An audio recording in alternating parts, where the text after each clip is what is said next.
In January, a company called 11 Labs released a trial version of its AI translation software intended for dubbing movies.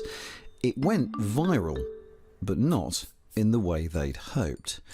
James Clayton picks up the story. Yo, boys, I may need some help. I found a room with a bunch of mob spawners. You ever wondered what it would be like to be someone else? With 11 Labs AI technology, you can find out.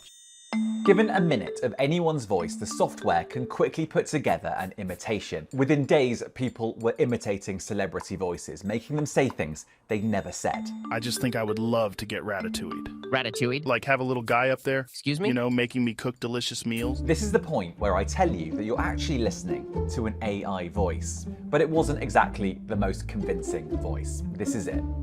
Testing out my voice clone. I don't think it sounds like me that much, but what do you think?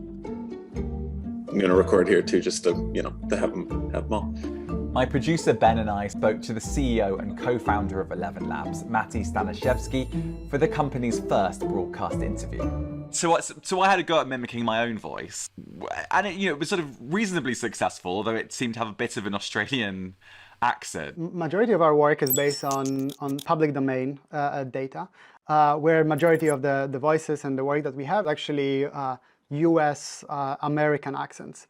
So if Ben did it, it might be more successful. Ben should definitely try.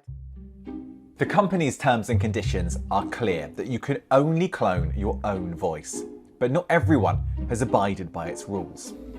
On sites like 4chan, it's incredibly easy to find people who've taken celebrity voices and made them say racist and hateful things. 11 Labs accepts its platform has been used for hate speech. 99% of content is that kind of positive scene that we've seen, and for less than 1% of what was generated, it was usually against terms of service, whether it was hate speech or variations of that. The company says only paid users can clone voices now, and they're developing a new tool to track down people abusing its platform. But 11 Labs doesn't just do cloned voices. So just give me a second. The company has another tool where users can create a unique voice completely from scratch. Let's use a female gender. I'm gonna do a middle-aged, and I think even more fitting was a British accent. And I'm just gonna click generate. That's gonna create that entirely new voice that doesn't exist. Britain's first live public broadcast was made from the factory of Marconi's wireless telegraph company in Chelmsford. It's never been easier to imitate a politician's voice. Sleepy Joe, you have run this country to its absolute ground. Well, at least I do run sometimes, if you know what I mean. Mark Nitzberg is a professor at UC Berkeley's AI Research Lab. I asked him whether we should be worried about the presidential elections in 2024. We'll very likely see, many more deepfakes than we did in the last cycle, just because it's so much simpler.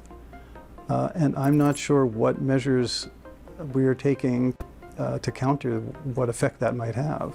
There are plenty of other concerns around this tech too. For example, scams. This could make them far more believable and far easier to execute.